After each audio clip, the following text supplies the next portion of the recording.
வணக்கம். நான் உங்கள் டாக்டர் சி பாலாஜ். இன்றைய பதிவு பார்த்தீங்கன்னா, நரம்பு தளர்ச்சிக்கு உண்டான ஒரு முக்கிய 2 பயிற்சிகள் நம்ம பார்க்கலாம். இதுல உணவு எடுத்த பிறகு செய்றதா இருந்தா ஒரு 3 1/2 மணி நேரம் சென்ற பிறகு செய்யலாம். லிக்விட் டயட்டா எடுத்தீங்கன்னா ஒரு 1/2 மணி நேரம் சென்ற பிறகு செய்யலாம். இந்த 2 பயிற்சிகளும் பார்க்கலாம். இப்ப நம்ம ஷோல்டர் லெவல்ல நம்ம இது போல இருக்கிறோம். இருந்துட்டு உதாரணத்துக்கு கால்களை இரண்டும் ஒன்றாக இணைக்கலாம். இணைச்சிட்டு ஃபார்வர்ட்ல டவுன் பண்றோம். உங்களால எந்த அளவுக்கு முடிகிறதோ அந்த அளவுக்கு டவுன் பண்ணலாம். தவறு இல்ல. கைகள் மேல போகும்பொழுது மூச்சு காத்து இழுப்போம். டவுன் பண்ணும்போது மூச்சு காத்து வெளியில வரும். ஃபார்வர்ட்ல டவுன் பண்ணும்பொழுது மூச்சு காத்து வெளியில போகும். பின்ஸ்டான்ஸ்ல போகும்போது மூச்சு காத்தானது இழுக்கப்படுகிறது. இப்போ இப்படி புரியிறோம். ஃபார்வர்ட்ல டவுன் பண்ணும்பொழுது இப்படி கொண்டு வரலாம். தவறு இல்லை. கைகள் இங்க வைக்கிறோம். வச்சுட்டு கால்களை பின்னோக்கி கொண்டு போறோம். இங்க வரும். இதுல ஒரு 25 எண்ணிக்கை நம்ம அப்படியே இருக்கலாம்.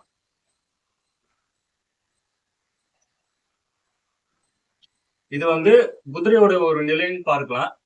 இதுல செய்யும் பொழுது நரம்பு தளர்ச்சி என்பது சரி செய்யப்படுகிறது. இப்ப அப் பண்ணும் பொழுது இந்த நிலைக்கு வந்துட்டு இப்ப இந்த காலை கொண்டு போறோம். கையை உங்களால இங்க வைக்க முடிஞ்சா வைக்கலாம். அப்படி இல்ல என்னால முடியல அப்படின்னா இங்க வைக்கலாம். தவறு இல்லை. ஆரம்பத்துல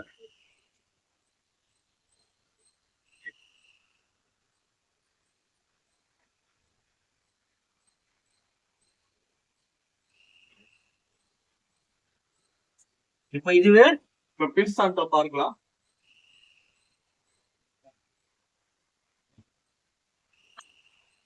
கால் இப்படி கொண்டு போறோம்.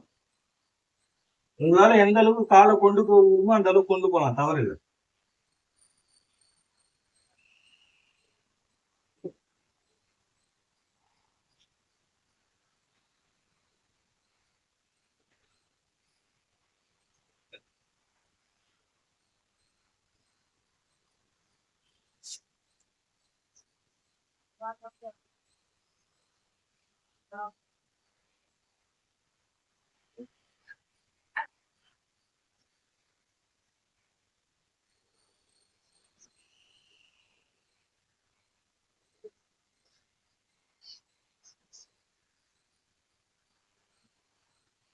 இது ஆசனம் ஒரு ஃபுல் பாடி ஒர்க் அவுட்னு பார்க்கலாம்.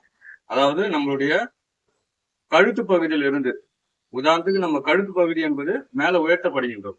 அப்போ கழுத்து பகுதியில இருந்து உங்களுடைய விரல் பகுதி வரைக்கும் முழுமையாக ஒரு ஓய்வு தரக்கூடிய ஒரு நிலை என்று பார்க்கலாம். அதே போல ஸ்ட்ரென்தன் தரக்கூடிய ஒரு நிலைன்னு பார்க்கலாம். ஃபுல் பாடி ஒர்க் அவுட்டும் பார்க்கலாம். இதுல செய்யும் பொழுது உங்களுடைய உடல் பருமன் என்பது நன்றாக குறைகிறது. சக்கரவாதிக்கும் ரொம்ப நல்லது. அதே போல நரம்பு தளர்ச்சிக்கும் ஒரு முக்கியமான ஒரு பயிற்சியாக பார்க்கலாம். கழுத்துக்கும் ரொம்ப நல்லது. இது ஆரம்ப காலகட்டத்துல கழுத்துல கொஞ்சம் ஸ்ட்ரெயின் இருக்கிற போல இருக்கும். அப்படி இருக்கிற பட்சத்துல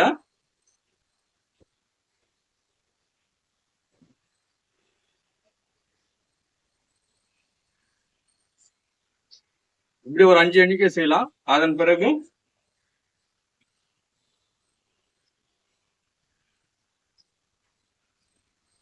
இதுல ஒரு 5 எண்ணிக்கை செய்யலாம். இவ்வாறு செய்யும் பொழுது அந்த கழுத்துல வருகின்ற வலி என்பது சரி செய்யப்படுகிறது. இதுல உங்களுக்கு தொடைக்கும் ரொம்ப ஸ்ட்ரென்தன் பார்க்கலாம். அதாவது தொடையில இருக்கின்ற கொழுப்பு பகுதியும் சரி செய்யக்கூடிய ஒரு முக்கிய பயிற்சி. இது குதிரையுடைய ஒரு நிலையில இருப்பதனால இதற்கு அஸ்வ சஞ்சலாசனம் என்று பெயர். இது 2 சுற்றுகளை நம்ம செய்யலாம். இதுல 2 சுற்றுகள் என்பது ஒரு 25 எண்ணிக்கை என்பது தாராளமா செய்யலாம். இப்போ அடுத்த பயிற்சி என்பது நம்ம பார்க்கலாம். இப்போ இந்த நிலைக்கு வந்துடும். வந்துட்டு கைகளை இப்படி பின்னோக்கி கொண்டு போறோம்.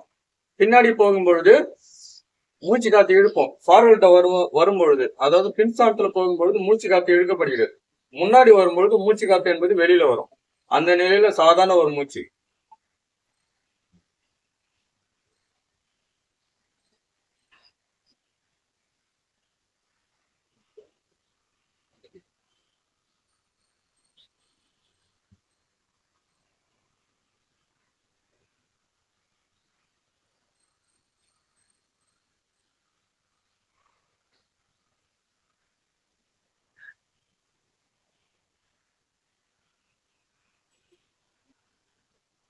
உதாரணத்துக்கு நம்ம இந்த பக்கத்துல இருந்து பார்க்கலாம்.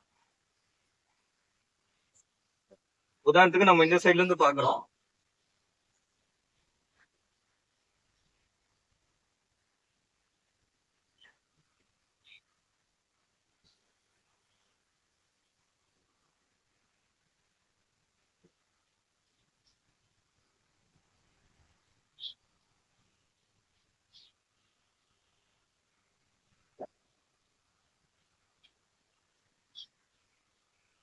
இதன் பெயர் வந்து உஷ்டாசனம். அதாவது ஒட்டகத்தை போல இருப்பதனால இதற்கு இந்த பெயர்னு சொல்லலாம்.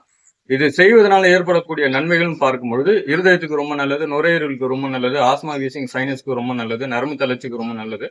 அதே போல தைராய்டு கிளாண்டுக்கும் மிக சிறந்த ஒரு பயிற்சியாக பார்க்கலாம். தலைவலிக்கும் நல்லது, கண் பார்வை தெளிவடையக்கூடிய ஒரு முக்கிய பயிற்சியா பார்க்கலாம். இதுல பின்சாரத்துல போகும்பொழுது இந்த பகுதி விரிவடைகிறது. அப்போ நுரையீரலுக்கும் வலுவளிக்கக்கூடிய ஒரு பயிற்சின்னு பார்க்கலாம். பேக் பெயினுக்கு ரொம்ப நல்லது, இடுப்பு வலிக்கு ரொம்ப நல்லது, ஸ்பைனல் கார்டுக்கும் மிக சிறந்த ஒரு பயிற்சியாக பார்க்கலாம். நரம்பு தளர்ச்சிக்கும் மிக சிறந்த ஒரு ஆசனம். ஒரு 25 எண்ணிக்கை 2 சுற்றுகள் நம்ம செய்யலாம். இந்த பயிற்சிகளை ரெகுலரா நம்ம செய்து கொண்டு வரும் பொழுது உங்களுடைய உடம்புல இருக்கின்ற அனைத்து உறுப்புகளும் பலம் பெறக்கூடிய ஒரு முக்கிய பயிற்சியாக பார்க்கலாம். நன்றி, வணக்கம்.